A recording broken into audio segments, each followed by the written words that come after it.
Ei, gente, bem-vindos a mais esse vídeo. Estou muito feliz nesse vídeo. Finalmente vou poder fazer uma entrevista em português, porque estou aqui em Portugal com o Ricardo Teixeira e ele tem uma história incrível para contar para vocês. Mas antes de começar, né, porque o Ricardo foi nada mais nada menos do que campeão mundial de karatê, então você imagina, e eu vou mostrar para vocês como ele chegou lá. Mas antes de começar, queria pedir licença, porque ele vai colocar os óculos escuros, porque o sol tá muito forte, eu tô contra o sol, mas... Obrigado. E é ótimo porque a gente vai poder conversar em português. Exatamente. Ricardo, então, obrigado. Nada, obrigado eu. Então, eu queria, né, passar para vocês a história dele, e eu queria que você começasse, né, não só para explicar, antes de explicar pra gente como faz para quebrar os tijolos, né? Como que você fez? Quero que você conte um pouco sua história, porque você começou a lutar karatê e como que você conseguiu ficar tão bom? E ele me falou uma coisa assim que depois eu vou até repetir, que ele consegue ver o inimigo em câmera lenta. Como que você conseguiu ficar tão bom nisso que se tornou campeão mundial de karatê? Conta um pouco dessa história pra gente. Então vamos tentar começar um bocadinho pelo princípio.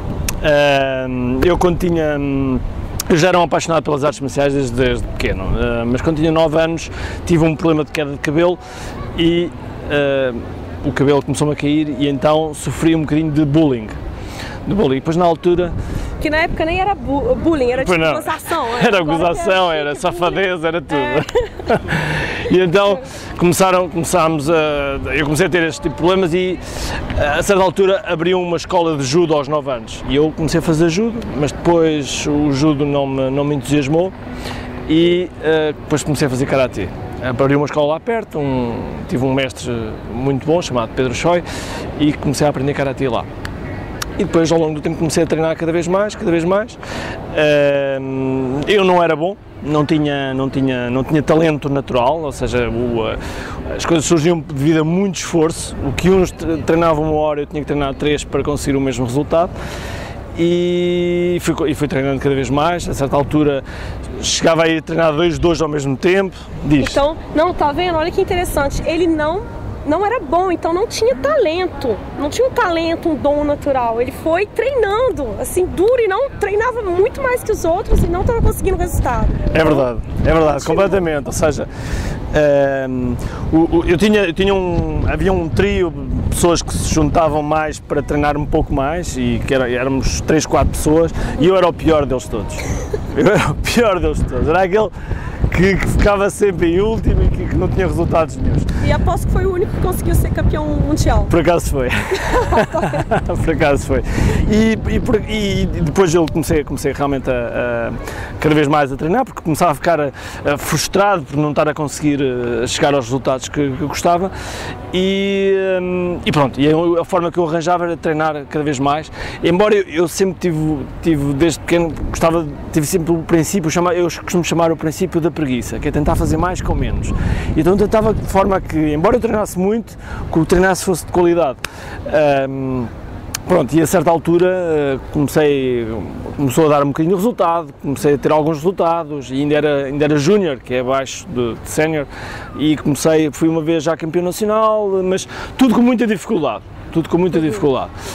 Depois, E qual foi, né, você estava lá tendo dificuldade, qual foi o que começou realmente, vamos supor que a curva do seu aprendizado, né? O que aconteceu que começou realmente a avançar? Bom, antes de mais, há aqui um aspecto importante, que é o meu mestre sempre foi um believer, sempre foi uma pessoa que acreditava nas nossas potencialidades e sempre também me apoiou bastante e ele achava que eu era capaz de dar. Ele costumava dizer que Ricardo, tens potencial para muito mais, mas não está a acontecer, alguma coisa está-te a bloquear. E realmente, em 1991, eu vou a um campeonato do mundo, fui o último selecionado dos 15 pessoas que ia a esse campeonato do mundo, eu fui o último selecionado com muita dificuldade, e sempre fui ao campeonato, cheguei lá ao campeonato, era na Suíça, e no primeiro combate perdi logo. Não. Perdeu logo no primeiro campeonato, perdeu a primeira luta. Primeiro perdi lá.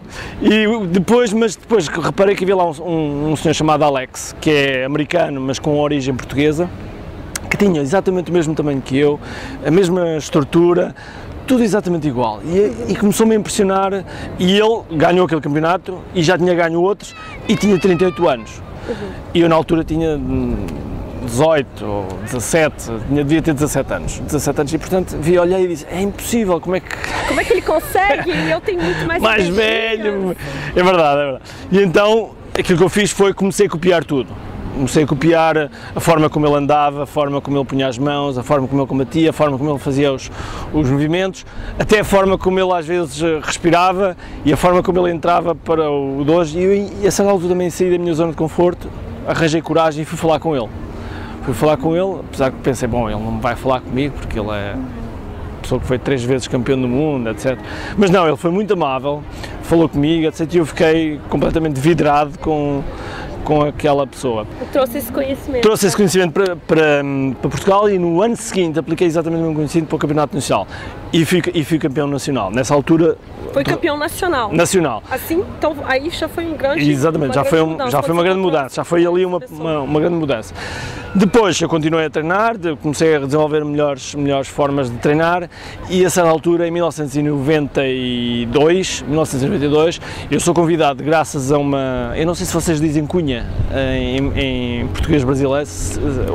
Cunha, basicamente é alguém dar uma palavrinha para que nós pudéssemos ser convidados para aquilo que eu queria. Então alguém me convidou para ir para os Estados Unidos para ser como um discípulo, como um Karate Kid do nosso instrutor-chefe na altura a nível mundial, chamado Sensei Kimura. E então eu ia para lá. E então quando recebi o convite disse logo sim, vou, imediato, nem pensei 2 vezes. Só que é que eu não tinha dinheiro. Estava a dar aulas de Karate e a receber dinheiro por isso para pagar os meus estudos e portanto tudo era difícil. Então o que é que eu fiz? Olhei para o que é que eu tinha e tinha uns livros do Marvel, do Homem-Aranha, do Super-Homem, dessas coisas, e vendi isso, embora me custasse muito porque tinha um sentimento especial por aquilo. Vendi e fiz mais dinheiro, tinha uma moto onde eu me deslocava, vendi isso e zarpei para os Estados Unidos, fui então para os Estados Unidos e lá fiquei 3 meses onde treinava 7, 8 horas por dia, no fundo tinha um trabalho tipo Karate Kid, ou seja, cortava tipo isto, cortava a relva, lavava o chão, lavava a sanita, lavava tudo e cozinhava, fazia todas essas coisas. E treinava, como é óbvio, muito. E nessa altura aprendi mesmo muito, porque depois todo o mindset começou a ficar diferente, a forma como começámos a abordar as coisas era diferente, aprendemos muito humildade também e inclusive há uma história muito gira do nosso instrutor-chefe. Foi uma vez que nós acabámos de treinar e ele disse-nos, olha, bom, nós vamos jantar fora, por isso preparem-se.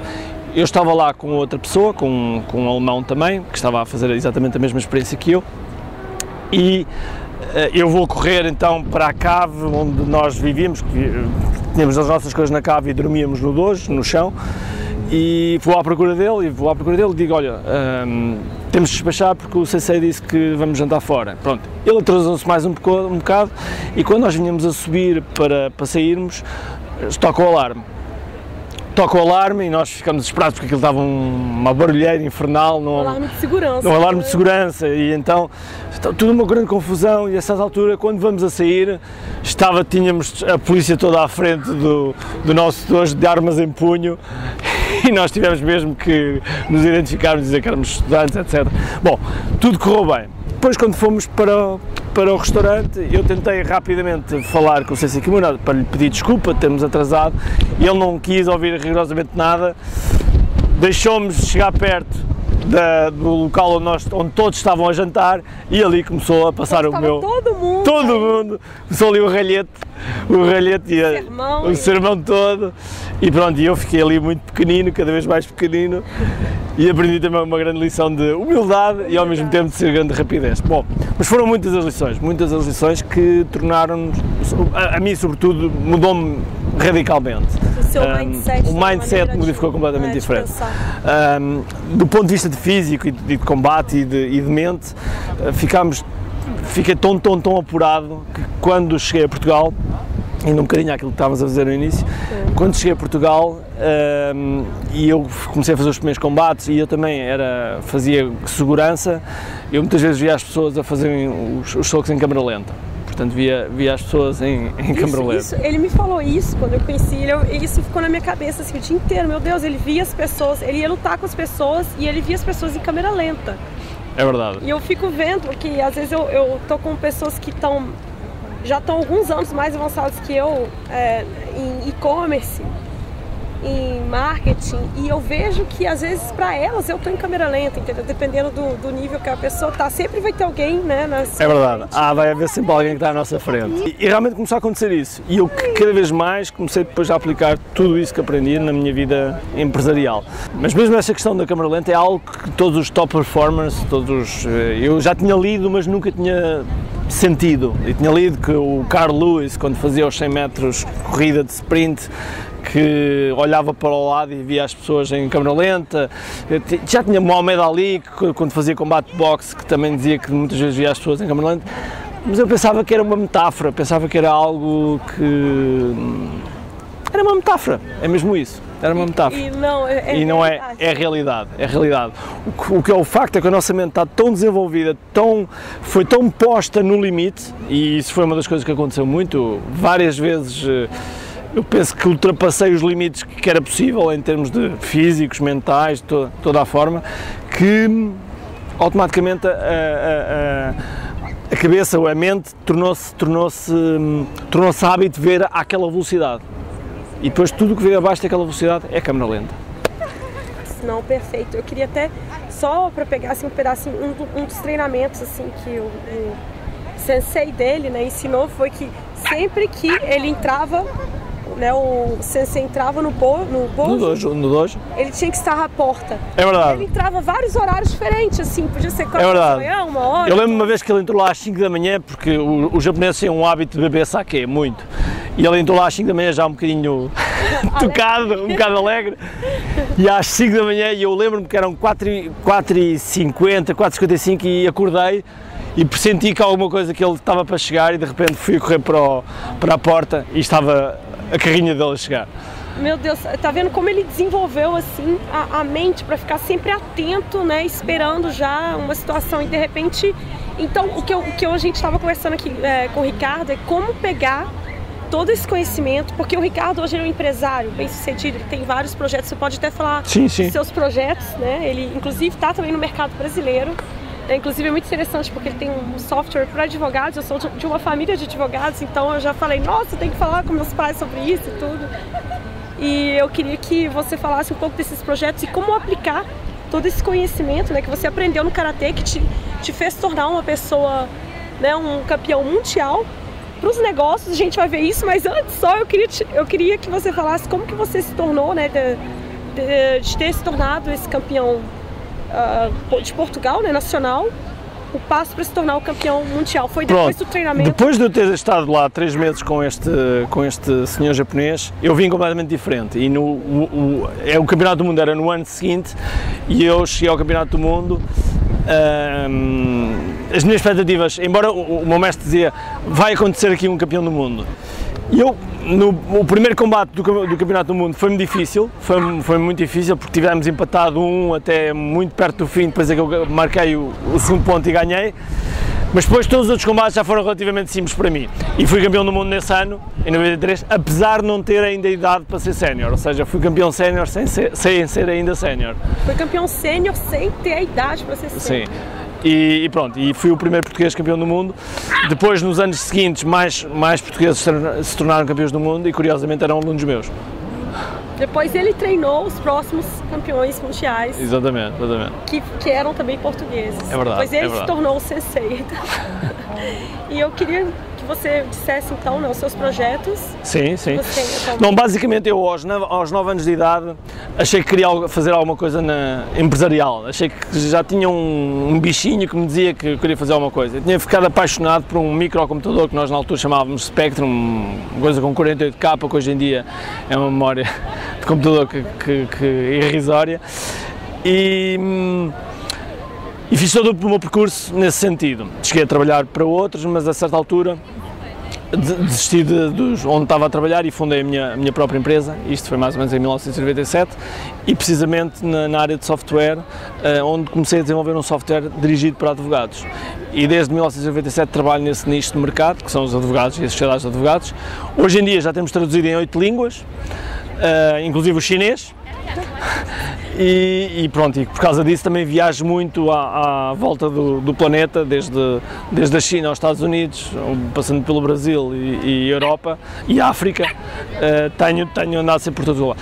Depois tenho outros projetos ligados a isto, ligados aos empresários também, software dedicados para os empresários, e agora também na área do Infoproducts, em que estamos a montar também cursos dedicados de gestão, dedicados para empresários, para advogados e também para artistas marciais. Perfeito. E como você pode pegar todo esse conhecimento, né, que a gente estava falando sobre isso, mas que você aprendeu no Karatê e aplicar isso no domínio dos negócios? Tem-me ajudado imenso. Aliás, eu já passei 2 momentos em 2002 e 2006, onde foram 2 momentos muito difíceis a nível empresarial, onde em 2002 o meu percurso tinha sido mais ou menos razoável e em 2002 fiz um bom negócio, mas de repente o bom negócio que eu tinha feito tinha posto os ovos todos no mesmo cesto e esse negócio que eu fiz correu mal porque a empresa a quem eu vendi faliu e ficou-me com o dinheiro todo, e então quase que fiquei falido. Quase fiquei falido. Mas graças ao mindset que as artes marciais deram, nomeadamente não desistir, a persistência e estar sempre a tentar sempre encontrar o lado positivo das coisas que vão acontecendo, ajudou-me bastante a ultrapassar isto. E depois na segunda vez que também passei exatamente pela mesma coisa. Faliu também, né? Porque já era resultado da primeira, porque o que se passou foi que durante estes anos eu não consegui pagar impostos e depois nesse ano digamos que o governo apertou mais a cerca e disse tem que sair agora e consegui também ultrapassar isso. E felizmente também o outro aspecto que as artes marciais deram foi a capacidade também de liderar. Capacidade de liderar, porque como tive um dojo durante muitos anos e cheguei a ter aulas com 400 alunos, aprendi muito a liderar, a comunicar com as pessoas, etc. Isso ajudou-me imenso na forma como faço a gestão da minha equipa, como faço a gestão dos relacionamentos, como faço a gestão com toda a gente. Outro aspecto das artes marciais que me deu mesmo muito, que foi a capacidade de dizer, a capacidade da honra, o princípio da honra. Ou seja, há coisas que são mais importantes que o dinheiro. E se um cliente não está ou não está satisfeito comigo ou eu não estou satisfeito com ele, nós simplesmente cada um segue o seu caminho. Não somos obrigados a trabalhar com todos os clientes e mais alguns. Os clientes que nos merecem e aquilo que nós também merecemos ao cliente, também fazemos de igual para igual. Foi um princípio muito importante. Sim, perfeito. E eu queria agradecer, né, porque isso é muito importante, isso que você falou, porque que eu vejo os meus clientes, pessoas que às vezes estão começando, ou às vezes até clientes médios, eles têm um problema e aí ficam reclamando, se lamentando e às vezes desistem, aí a falência fica pior, porque às vezes eles estão com um problema e falha, e entra em depressão, aí separa, e, enfim. E às vezes a pessoa nunca se recupera de... É verdade. Né, porque às vezes ela estava lá sempre na zona de conforto, conseguiu construir a empresa dela da zona de conforto dele. Quando começa a acontecer coisas, tira ele da zona de conforto, ele não sabe como seguir. Então é muito interessante você, né, o Ricardo falando que ele nunca desiste também, né? Então desistir não existe no dicionário dele. Não existe. Então é só persistir. E é assim, se você ainda não conseguiu o resultado que você estava esperando, é porque você tem que mudar alguma coisa, mas você vai conseguir, entendeu? E a gente dá aqui, né, os caminhos, como você pode fazer isso da maneira mais rápida possível, da maneira mais certa possível, né? Agora é claro que pode ser que você vai ter que lutar para mudar alguma coisa e seguir. Não há outra forma. Eu não conheço fórmulas mágicas. Há uma coisa, é nós termos um golpe de sorte e estarmos no momento certo, na altura certa, com o produto certo. Pode acontecer. Mas acho que se estivermos à espera de todas essas 3 variáveis estarem todas juntas, acho que é muito difícil. E você só vai estar com o produto certo, no momento certo, na altura certa, no mercado certo, se você pensar muito, construir o produto, trabalhar, investir no seu conhecimento e isso tudo. Claro que sim, sem dúvida. Então, Ricardo, muito obrigado. Nada. Então, obrigado pessoal, eu. Espero que vocês tenham gostado. Eu adorei ter conhecido o Ricardo. Eu falei com ele várias vezes, dele ter compartilhado esse conhecimento com a gente. Se você tiver gostado desse vídeo, dê um like, fala pra eles para se inscreverem no meu canal. Claro que sim, inscrevam-se já no canal aqui, tem que clicar aqui em baixo onde diz subscrever. E por favor, deixe seu comentário para a gente continuar a qualidade dos vídeos e eu publicar vídeos de mais qualidade ainda para ajudar você no desenvolvimento dos seus negócios e no seu desenvolvimento pessoal. Então é isso aí. Opa! Acho que eu vou até deixar isso. Um grande abraço e a gente se vê no próximo vídeo. Tchau! Tchau!